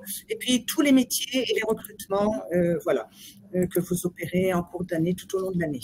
C'est à vous. Alors, bonjour à toutes et à tous. Merci pour l'introduction, Alice. En effet, je ne vais pas parler de transport aujourd'hui, on va parler plus d'animaux, mais surtout, je dirais, de transmission. Sainte-Croix, alors on n'est pas sur 150 ans d'existence, pardon, je n'arriverai pas à détrôner l'office de tourisme de Gérard May, mais on est aujourd'hui, on va fêter nos 45 ans d'existence. C'est une entreprise qui est familiale, en tout cas un fondement familial. On était, par exemple, il y a 5 ans, nous étions même pas 50 collaborateurs. Aujourd'hui, on peut atteindre les 150 collaborateurs en pleine saison. Donc, c'est un vrai essor. Ce qui fait la force de notre parc animalier Sainte-Croix, vous l'avez bien dit, c'est que nous ne sommes pas un zoo.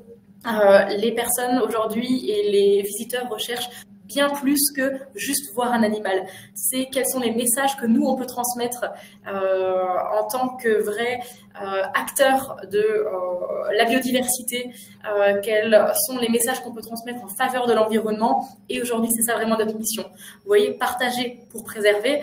Alors oui, vous allez dire les animaux, mais on a aujourd'hui, on exerce notre activité sur plus de 130 hectares.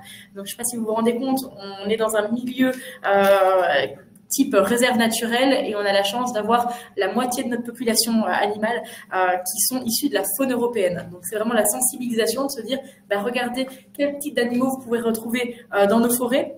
On a des engagements aussi territoriaux, que ce soit avec des programmes de conservation et de conservation en milieu semi-sauvage, et également des programmes de réintroduction dans la nature. Donc, on a notre équipe animalière qui est engagée, mais on va bien plus loin que l'équipe animalière. On va avoir nos fonctions support, on va avoir les personnes qui sont issues aussi des hébergements. Il faut savoir qu'on a 56 lodges nature. C'est la question qu'on s'est posée, c'est comment on peut aller plus loin dans la transmission des messages pédagogiques que uniquement nos visiteurs jour. Et ben, on a créé un système de lodge nature face aux animaux qui permet de transmettre des messages. Alors oui, les animaux, c'est quoi? En fait, les animaux, c'est notre point d'entrée et notre porte d'entrée pour émerveiller les personnes. Une fois qu'on les a attirés, soit en visiteur jour ou en visiteur nuit, c'est comment notre équipe va réussir à transmettre les messages pédagogiques. Donc, on a nos animateurs, nous avons nos réceptionnistes, nous avons, je dirais même moi, quand je vais sur le terrain, eh ben, je dois être au courant de notre raison d'être. Ça va être, on émerveille avec nos animaux, le point d'entrée, on va transmettre notre message pédagogique, et le but, c'est quoi? C'est que chaque personne qui arrive à Sainte-Croix puisse, à leur niveau, agir. À petite échelle, à grande échelle, mais c'est je suis sortie de Sainte-Croix, j'ai appris des choses sur le milieu qui m'entoure, naturel, et comment je vais pouvoir agir à mon niveau, finalement à mon échelle, ou plus si nécessaire. On a des programmes de conservation où les personnes peuvent adhérer, on a une association aussi, on va pouvoir toucher plus grand nombre de personnes en termes d'investissement. Donc, l'idée, c'est de se dire, à chaque fois qu'on va recruter une personne, c'est à son image, peu importe le métier qu'il fait, qu'il soit dans la communication, dans la comptabilité, et qu'il soit au service du client, mais au service de l'expérience client qu'on cherche à transmettre. Donc là, vous voyez plein d'expériences nature qui sont proposées. Et voilà, chaque salarié de l'entreprise doit être en mesure de connaître quels sont les produits qu'on propose pour se dire, en fait, je vais sortir sur le terrain, un peu me balader, et je dois avoir un geste pour l'écologie, je vais voir un papier qui est par terre, est-ce que je travaille dans les bureaux, qu'est-ce que je vais pas forcément ramasser. Donc, c'est enfin un principe d'exemplarité qui va s'appliquer pour nos visiteurs et de se dire, oui, en fait, chaque personne, peu importe où on travaille, on peut agir. Et justement, alors, les nouveaux lodges face au loup, c'est le succès. Je crois, combien de mois à l'avance pour réserver une nuit avec les loups? Eh bien, c'est fini. C'est vrai que c'était un petit peu notre image, notre étiquette qu'on nous collait il y a quelques années, de dire, oh là là, il faut un an et demi d'attente, parce qu'en effet, ça plaît, et c'est une expérience qui est ultra insolite, mais on n'est plus du tout sur ce schéma-là. On a rentré avant, quand on a démarré, on était sur 11 lodges. Aujourd'hui, on a 56 lodges qui sont ouverts quasiment toute l'année. Donc, ça veut dire que lançons le pari, vous pouvez venir sur notre site internet et regarder, vous trouverez une nuit pour demain. Donc, ça, c'est super. Et on va venir, donc, on a bien compris, parc animalier, biodiversité, parcours pédagogique, tout public. Ça, c'est important aussi de le souligner. On propose des classes scolaires. Plusieurs événements. Alors, je parlais de l'accueil jour qui fonctionne très bien en famille ou pas, l'accueil hébergé pour prolonger un petit peu l'expérience, mais on a évidemment ce qui fonctionne de plus en plus, notamment à partir de l'année dernière, je dirais, on a des gros groupes, la fonction séminaire. C'est des fois, on se dit, je sais plus comment innover en fonction de cohésion d'équipe, team building. On a la même chose, escape game, et nous, en fait, on propose une expérience vraiment immersive au sein du parc avec des enjeux clairement RSE. C'est nous qui vous organisons tout sur mesure, et on sait que le produit séminaire fonctionne très bien chez nous, soit à la journée, soit à la nuitée, où on a un système de grange où plusieurs personnes peuvent y séjourner. Et aussi, en termes de sensibilisation et des messages, on a les publics familiaux, les publics professionnels, mais également les scolaires, où en période mai-juin, ça fonctionne très très bien en sortie scolaire pour nos enfants. La moyenne d'âge au sein du parc de Sainte-Croix de vos salariés, c'est quoi au niveau des ressources humaines? Il faut savoir que nos métiers sont des métiers passion, clairement. Donc, on va être sur, je dirais, une moyenne d'âge de 33 ans environ. On a un turnover qui est assumé parce que ce sont des métiers passion. Ça veut dire quoi? Ça veut dire que nous, on va proposer, c'est une entreprise qui est tremplin. On va faire 3 ans, 5 croix, une saison, 2 saisons, 3 saisons, un CDI, de se dire, waouh, j'ai eu la chance en fait de vivre 5 croix à différents moments de l'année. Et en fait, on vit avec la nature, si vous voulez. On va avoir le brame du cerf en septembre, on va avoir en avril les naissances. En hiver, on va avoir notre parcours lumineux qui nous permet d'écouter finalement nos animaux et la nature en hiver. Donc, on va vivre les saisons. Et ce qui nous permet de dire, voilà, j'ai réussi à faire le tour de Sainte-Croix. C'est quelque chose où on est investi, il y a un degré d'investissement qui est fort parce qu'il y a le message aussi pédagogique qui est fort. Et on se dit, une fois que je travaille à Sainte-Croix, oui, c'est peut-être isolé. On est en Moselle-Sud, il y a quasiment rien. Mais derrière, voilà, je vais retrouver un métier à Strasbourg ou autre. J'aurai un bagage de connaissances qui est juste extraordinaire. Et pourquoi je vous dis ça aussi, et d'un point de vue connaissance et d'un point de vue positionnement de l'entreprise, on a aussi une forte polyvalence chez nous. Ça veut dire qu'une personne qui est à la réception, demain, elle a envie d'être passée à l'accueil ou de passer à l'animatrice, on va détecter le potentiel de la personne, on va le former et on va permettre aussi une mobilité interne pour se dire, OK, j'ai travaillé 5 ans à Sainte-Croix, j'ai pu développer toutes les compétences que je souhaitais au sein du parc pour après les mettre à profit ailleurs. Alors, comme vous n'êtes pas loin de Sarrebourg, je vais oser la question. Est-ce que vous avez tissé des liens avec les partenaires en charge de l'emploi et de la formation du territoire, comme France Travail ou la mission locale de Sarrebourg? Est-ce que vous acceptez des immersions ou des stages découvertes pour nos jeunes du Grand Est inscrits en mission locale? Nadège? Oui, je ne sais pas si Estelle est présente ou pas, mais je la remercie en tout cas de l'accompagnement qu'elle a au quotidien. Oui, on a un partenariat fort avec France Travail. L'année dernière notamment, on a mis en place la méthode de recrutement par simulation pour les saisonniers. On avait plus de saisonniers à recruter l'année dernière.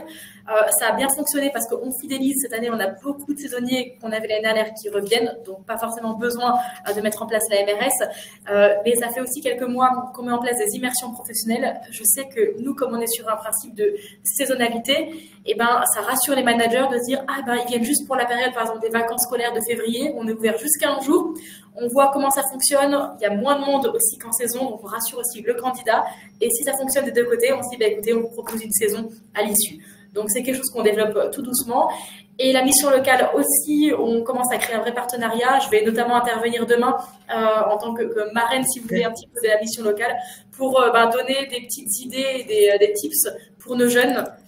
Comment se présenter à un entretien d'embauche, mais un entretien d'embauche de 2025 et puis d'il y a quelques années. Super, ça c'est vraiment une chance pour le territoire de Sarrebourg. Et est-ce qu'il reste justement des postes à pourvoir pour la saison qui arrive? Alors, pour une fois, je dirais, on a très bien anticipé et on n'a pas beaucoup de recrutement. On n'a pas de difficulté à recruter parce qu'on a une vitrine qui est assez sympa. La difficulté à noter aussi dans le type de métier touristique, et ce qui fait qu'on n'y reste pas dans 10 ans, 20 ans ou 30 ans, en tout cas difficilement, parce qu'on a une complexité au niveau des horaires de travail. On va avoir du travail le soir, on va avoir du travail tôt le matin, le week-end, les jours fériés. Faut pas se le cacher, c'est là où on a le plus d'affluence. Donc, c'est de se dire, OK, comment on peut recruter avec un cadre idyllique et des conditions de travail qui sont ultra favorables pour le salarié, mais derrière, on a un travail qui n'est pas du lundi au vendredi. À ce jour, les postes qui sont encore à pourvoir, on va avoir femmes et valets de chambre. C'est des métiers malheureusement qui sont un peu méconnus. On se dit non, j'ai pas forcément envie de faire le ménage, mais on va bien au-delà de ça. Agent d'accueil, on trouve du monde, mais agent d'accueil, on reste au niveau de l'accueil et on ne voit pas les animaux. Femmes et valets de chambre, on est quotidiennement en totale autonomie. On est garant de la propreté des loges, on prend soin de tous les loges, que ce soit les loges VIP avec le jacuzzi, que ce soit les cabanes dans les arbres, et nos femmes et valets de chambre, quelque part sont les ambassadeurs du parc sur la transmission des infos. J'ai vu tel loup, il y a un comportement un peu bizarre, ils vont prévenir les soigneurs. Donc derrière, il y a une vraie valorisation aussi du métier. Par contre, le permis de conduire, je suppose, obligatoire, puisque en fonction des... Voilà, oui. Obligatoire, on dit. Alors, sachez qu'on a de vrais projets aussi en termes d'attractivité et de mobilité chez nous. On sait que c'est un lieu qui est isolé. Pour nos stagiaires non rémunérés, donc des stages de moins de 2 mois, on a la possibilité d'avoir un loft où ils sont logés. Pour des personnes qui souhaitent s'inscrire de manière durable, un CDI, même saison ou autre, mais qui a besoin d'une transition pour trouver un hébergement, on peut proposer quelques hébergements en transitoire. Et là, on est en train d'investir sur des logements, notamment sur le village à côté, pour se dire on va mettre en location 3 ou 4 studios disponibles pour des personnes qui souhaitent, notamment pour la saison, rester. Ça nous permet aussi de tabler de manière nationale sur des candidatures. Merci beaucoup Nadège. Donc, on peut, je suppose, candidater en ligne sur votre site. C'est ça, tout est en ligne. Alors là, vous avez les offres qui sont saisonnières. En général, on recrute toute l'année aussi sur agent de nettoyage, par exemple. Mais sachez qu'on a de réelles opportunités tous les 2 mois, j'ai envie de dire, sur des postes aussi plus pérennes, notamment au niveau, que ce soit des fonctions support, que ce soit au niveau de l'accueil des postes à responsabilité aussi. Donc, c'est hyper important de mettre la notification sur notre compte Instagram et vous aurez toutes les infos en temps réel. Merci beaucoup, Nadège. Merci beaucoup pour cette présentation super complète et rapide et concise. Et je m'adresse à Emmanuel Debar. Bien sûr, il y a le BTS Tourisme à Vitry-François et je vois qu'il y a des auditeurs qui représentent, par exemple, Émilie, l'École supérieure de tourisme 3-Metz. Bon, il y a eu des mises en relation là pour les stages. C'est super pour les étudiants. Je parle de stages non rémunérés, mais pour l'animation, qui est un métier ultra complexe chez nous, parce qu'on fait de l'animation sur différents publics, c'est ultra polyvalent. Nous, on préconise quand même des stages longue durée, donc rémunérés, en faveur, c'est favorable pour le salarié, mais pour nous aussi, de manière à ce que c'est pas, on le forme vite fait en 2 mois, c'est non, il vient avec 6 mois, il va toucher à tout, il est formé et il vient avec une vraie expérience à l'issue de son stage et de sa formation. Donc, il y a des possibilités aussi de stage longue durée. N'hésitez pas à contacter. L'adresse mail, c'est recrutement@parc-sainte-croix.com, tout simplement. Mais vous avez les éléments. Si vous regardez sur notre site internet, vous regardez les offres. Il y a l'offre stage longue durée qui est possible, que ce soit du côté réception, du côté animation. Ah, c'est super. On va remettre le lien, Christelle, tu peux remettre le lien du lien de recrutement. Et voilà. Et on espère que vous trouverez que ça fera le bonheur d'un ou de plusieurs candidats. Merci beaucoup, Nadège. Et maintenant, découvrons en image notre toute dernière entreprise qui va venir témoigner. On a pris un peu de retard, mais ça devrait être bon. C'est acceptable. Allez, c'est parti.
Non.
Sont mauvaises. Donc, on a vu le parc d'attractions Nick Lolland avec sa magnifique tour infernale. Je crois que on l'appelle comme ça. Anaëlle Reynaud, est-ce que vous êtes là? Vous êtes responsable des ressources humaines au sein du groupe du parc d'attractions Nigloland, situé à Dolencourt dans l'Aube. Alors, c'est à côté de Bar-sur-Aube et à côté de Troyes. On retrouve également Christelle Gollard et Fabienne Piquet, respectivement directrice et conseillère en insertion professionnelle au sein de l'agence France Travail de Bar-sur-Aube. Alors, Anaëlle, est-ce que vous êtes parmi nous? Oui, je suis parmi vous. Je ne sais pas si vous m'entendez. Oui, est-ce que vous pouvez activer votre caméra? Eh ben, j'aimerais bien, mais ça ne fonctionne pas. Oui, si, ça va fonctionner, on y croit. Parce que c'était la cerise sur le gâteau. Hein. Donc, voilà. Oui, je sais bien. Alors, attendez.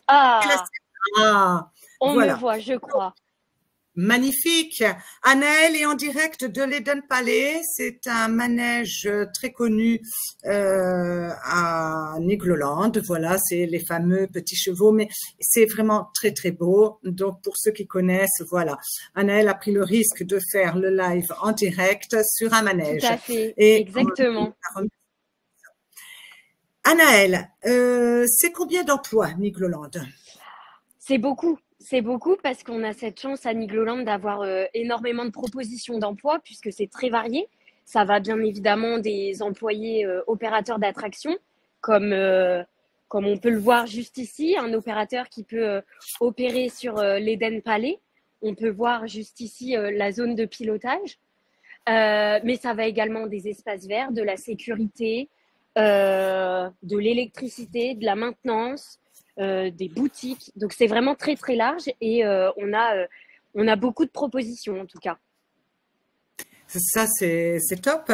Le moment le plus fort du parc d'attractions, parce que je crois qu'il n'est pas ouvert 365 jours sur 365 jours, il est ouvert de quelle période à quelle période? Expliquez-moi. Alors tout à fait, on ouvre à partir du 5 avril cette année, donc dans peu de temps, dans 3 semaines on va dire, et on ouvre jusqu'au 11 novembre. Mais durant cette période-là, on va être fermé la semaine, par exemple. Ça va dépendre en fait du nombre de visiteurs qu'on prévoit. Le calendrier est fait en conséquence.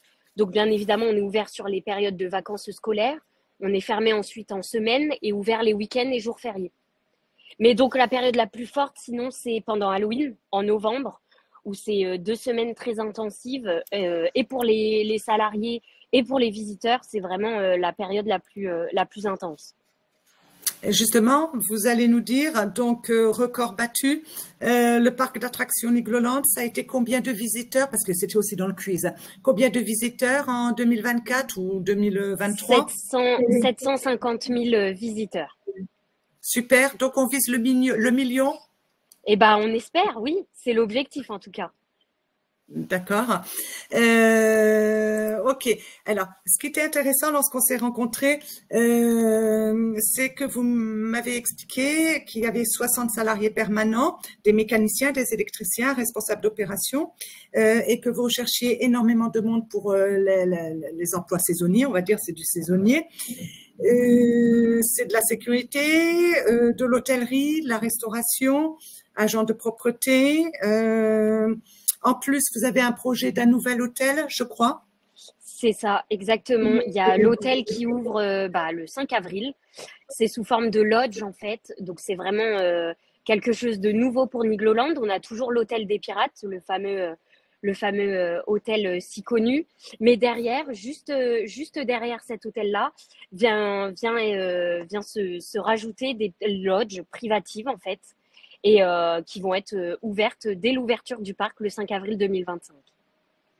Donc là, vous avez opéré les recrutements. On verra avec France Travail. Ça a été fait aussi en amont, travailler vraiment avec… Tout à fait, un partenariat avec France Travail. Oui, voilà. Tout à fait. Et vous recherchez encore du monde? Est-ce que vous recherchez encore du monde? On recherche encore parce qu'on prend toujours les devants. On ne sait jamais comment le début de saison peut se passer. Donc, on recherche encore, notamment en sécurité. Agent de sécurité armé, agent de sécurité basique, j'ai envie de dire, agent de sécurité de nuit. On recherche également pour compléter les effectifs de l'hôtel, puisqu'on vient les compléter de manière un peu plus importante liée aux besoins pour le nouvel hôtel. Donc, on recherche des hôtes de propreté, un pâtissier, un cuisinier qualifié, un réceptionniste. Alors, je dis un, mais c'est une. Hein, je mets au masculin de manière globale. On recherche également toujours un électricien et ce poste-là sera potentiellement en CDI. Donc, il n'y a pas que des postes saisonniers, comme vous l'avez dit. On est une soixantaine de permanents. C'est bien de le préciser également, puisque le parc, même quand le parc est fermé aux visiteurs, il continue de vivre. D'accord. Les conditions d'exercice, les horaires. Voilà, le parc, il fait pas 9h midi, 13h, 17h. On suppose que il y a des horaires un peu décalés, il y a les jours fériés, les week-ends. Donc, ça veut dire quand même une grande disponibilité, même si on a 1 ou 2 jours de repos consécutifs. Ça veut dire des roulements. Exactement. Comme vous l'avez dit, on est dans un domaine d'activité qui fait qu'il faut travailler et être mobilisé les week-ends et jours fériés. Donc ça, on insiste bien auprès de nos futurs collaborateurs. Donc ça, c'est la première des choses. Ensuite, au niveau des horaires, ça va dépendre du poste de travail. Sur des horaires en boutique, par exemple, ça va dépendre de l'affluence qu'on attend en boutique. Donc peut-être qu'on va privilégier des horaires plutôt fin de journée pour mobiliser davantage de personnel sur cette tranche-là. Ça va vraiment être varié. Après, c'est des horaires tout à fait classiques. On respecte ce qui est le légal et on met des doublons si possible pour faire des roulements. Donc les plannings sont communiqués à l'avance et ils sont établis en fonction des impératifs que les salariés nous donnent.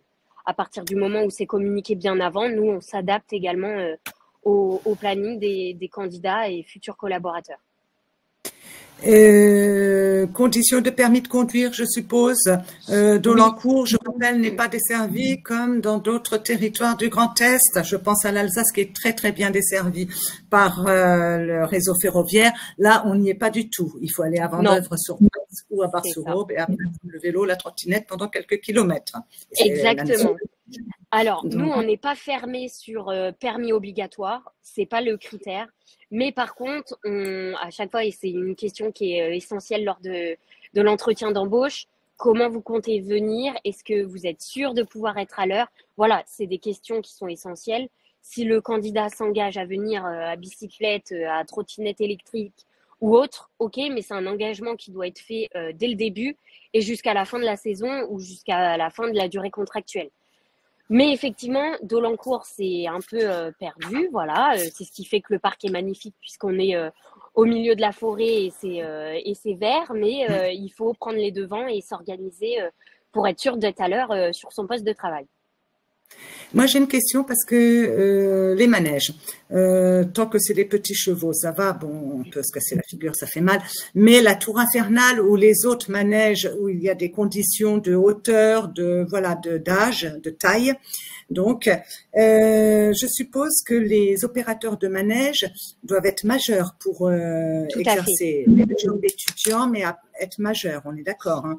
Exactement. Nous, on embauche des candidats mineurs à partir de 16 ans. Malheureusement, on ne peut pas les positionner sur tous les postes disponibles. On les focalise sur la restauration, là où on peut les embaucher, puisqu'effectivement, pour des raisons de sécurité évidentes, on ne peut pas les positionner notamment sur les attractions ou à la sécurité ou en boutique. Donc, les mineurs sont acceptés à partir de 16 ans, mais pour la restauration. Je suis opérateur de manège ou opératrice de manège sur les petits chevaux ou les petits hérissons. Est-ce que je peux aller sur un manège type c'est quoi la tour de la peur? Non, ça s'appelle oui. Alors, est-ce que vous êtes polyvalente, c'est ça, sur différentes attractions? Alors, oui. Puisque depuis cette année, l'organisation est un peu revue grâce à nos superviseurs attractions.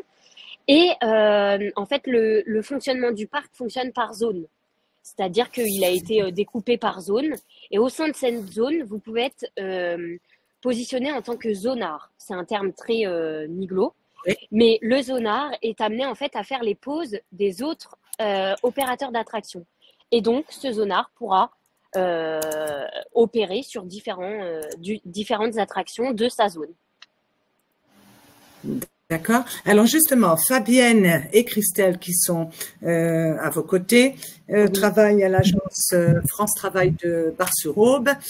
Christelle, je m'adresse à vous, directrice de l'agence. Le territoire de Bar-sur-Aube vit en quelque sorte avec les travaux de vignes et Nigloland, on est bien d'accord. Hein. C'est quelque chose, pas que, bien sûr, mais en termes de saisonnalité, on est sur deux gros secteurs, c'est ça? Oui, je ne sais pas si vous m'entendez. Très bien, oui, oui. Donc, le territoire de Bar-sur-Aube est situé dans la côte des Bars, reconnu pour ses vignobles d'appellation Champagne. Oui, je vois votre fond d'écran, Alice,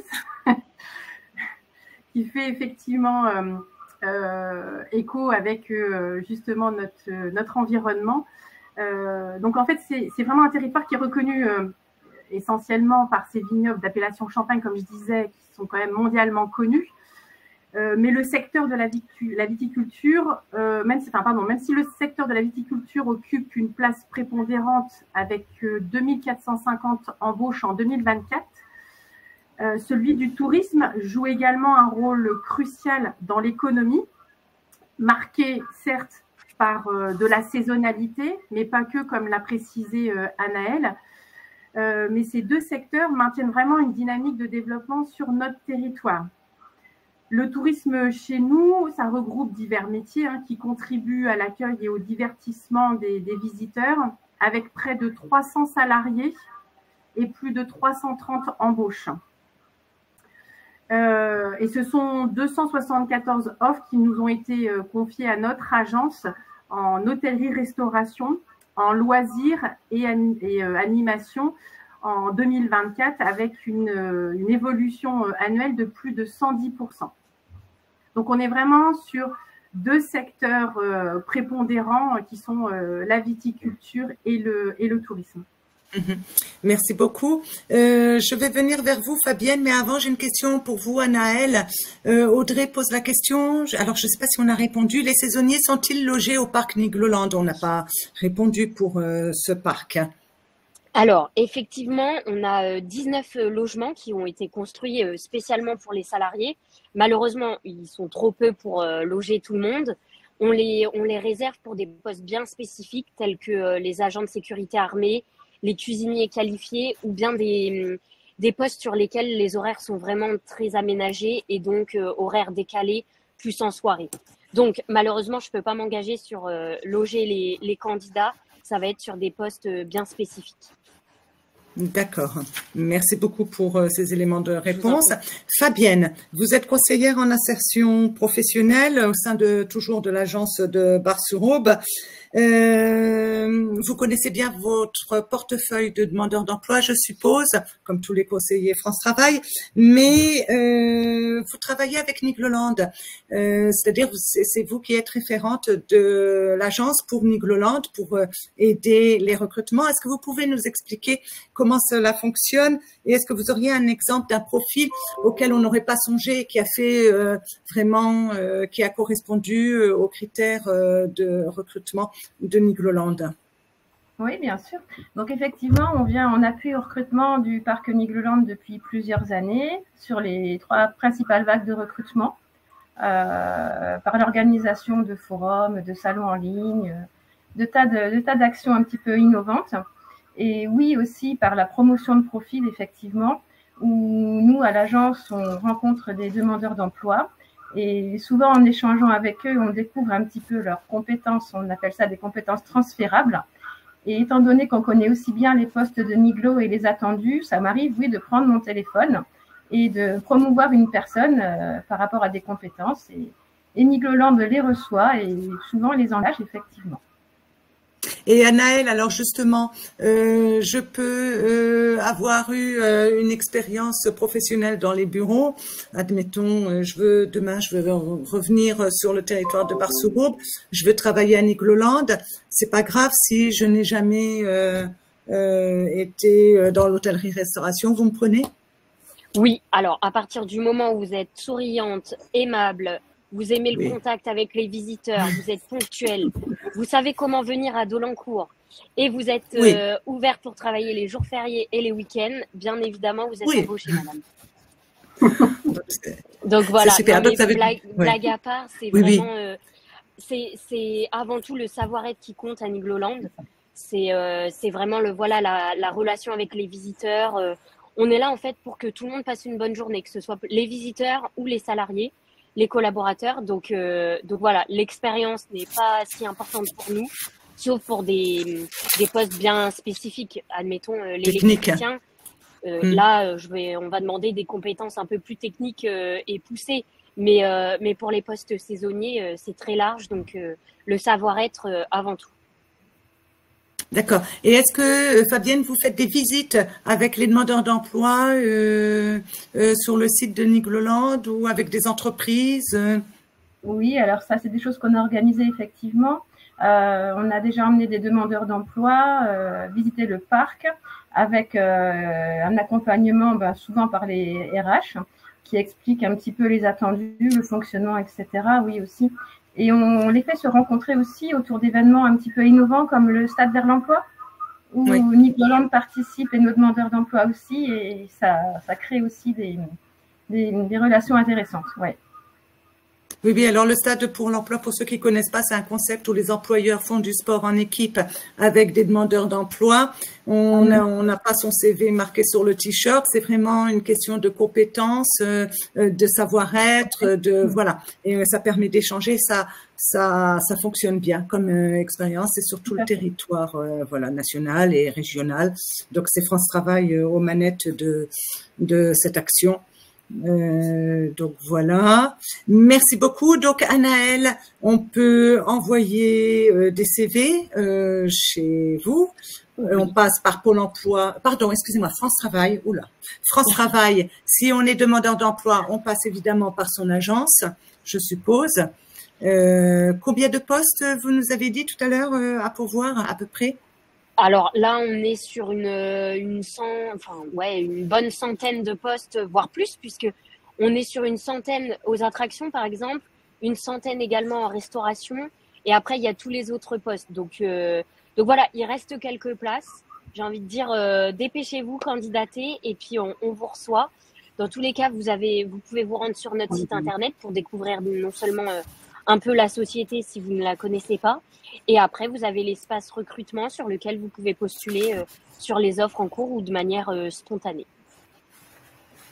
Merci beaucoup Anaëlle, merci beaucoup Christelle et Fabienne. Voilà. Je crois que Fabienne avait... Oui. Fabienne et... Oui. Oui. Oui. Allez-y. Vous nous entendez? Oui.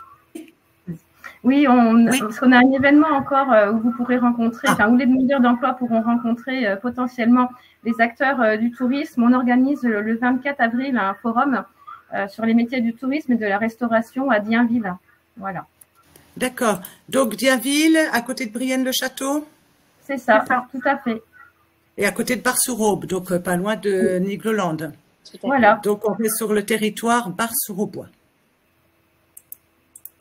Vous voyez, je connais bien, mais allez, je vends la mèche. J'ai travaillé plusieurs années de votre côté.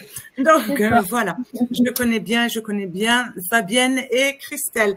N'oubliez pas d'aller dans l'onglet sondage. Vous avez un petit sondage qui vous permet d'évaluer votre satisfaction de cet atelier. Bien sûr, nous n'avons pas pu aborder tous les métiers. Ils sont nombreux, mais on voulait mettre à l'honneur Nigloland, le parc de Sainte-Croix, le territoire d'Épernay, le territoire des Gérardmer. On a contacté énormément de structures du Grand Est et certaines n'ont pas répondu. Je suis très étonnée, je devrais peut-être pas le dire, mais bon, voilà, c'est un peu dommage parce que on aurait pu aller encore au-delà. Donc voilà, le tourisme, ça, c'est vraiment toute la région Grand Est sur l'ensemble du territoire. Donc je vous remercie tous et toutes pour votre participation. Vous retrouverez je vois que les slides défilent. Merci Christelle. Vous retrouverez toutes les ressources mises à disposition dans le PPT qui va vous être adressé. Alors moi, je voudrais vraiment remercier Laetitia Veillant de l'Agence régionale du tourisme Grand Est qui n'a pas pu se connecter dès le départ, mais bon, on a le PPT, on aura ces éléments. Marie-Neige Beauvais et Rodolphe Ritt, pareil, qui n'a pas pu se connecter, de la direction régionale de France Travail. Romain Lot de l'UNAT, Laurence Prévost de l'Office du tourisme d'Épernay, Blandine Jonard de Gérardmer, Nadège Ruffenac du Parc de Sainte-Croix, Anaëlle Reynaud de Nigloland et qui était en direct du parc d'attractions. Un grand merci, vraiment un grand merci à Christelle Gollard et Fabienne Piquet qu'on vient d'entendre à l'instant de l'agence de Bar-sur-Aube France Travail. Allez visiter la Côte des Bars, c'est magnifique, et la route du Champagne d'Épernay aussi évidemment, et puis les vins d'Alsace, hein, comme ça vous aurez fait le tour, et de Moselle, parce que j'ai entendu tout à l'heure. Également un grand merci à Alain Carré de l'OREF Grand Est, à Blandine Mougenot et Véronique Piedana, mes collègues de la direction de la formation, qui étaient en back-office. Un grand merci à Valérie Violette. Christelle, rejoins-moi s'il te plaît, qui est à la technique. Elle va vous annoncer les prochains webinaires. Vous allez voir. Hop. Alors, Christelle, allez. Puis on est toutes les deux en train de bouger les machins. Alors, c'est quoi les prochains webinaires? On se fait vraiment une joie. Nous, on a aimé celui d'aujourd'hui. Allez, c'est à toi. Alors, le prochain, ce sera le 29 avril, c'est sur les métiers de l'eau. Je vais, voilà, pas bouger la slide, merci. Et le suivant, donc le mois d'après, ce sera les métiers de l'industrie du luxe. Voilà un joli programme en perspective, très différent. Merci beaucoup, Christelle, parce que tu es à la technique et c'est pas facile.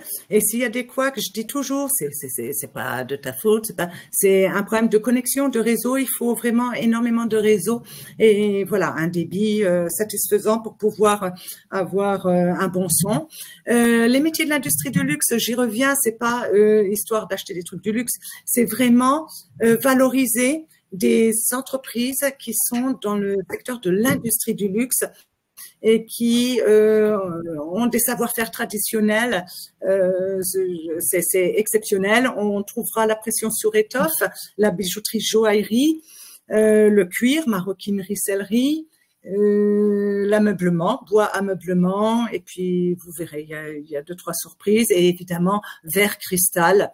Voilà, on attend des réponses, mais ça va être un très très beau webinaire. Et en juin, on ira également sur l'univers des métiers de l'aide à la personne. Donc, on en reparlera la prochaine fois. Voilà, ce webinaire prend fin. Je vous souhaite à toutes et tous une très bonne fin de journée. Et n'hésitez pas à vous inscrire pour les prochains webinaires et à donner votre niveau de satisfaction. Et on se quitte avec la dernière vidéo institutionnelle de la région Grand Est. On n'a pas voulu faire de la pub pour la région. C'est vraiment, elle colle vraiment à la thématique du jour. Bonne fin de journée à toutes et à tous.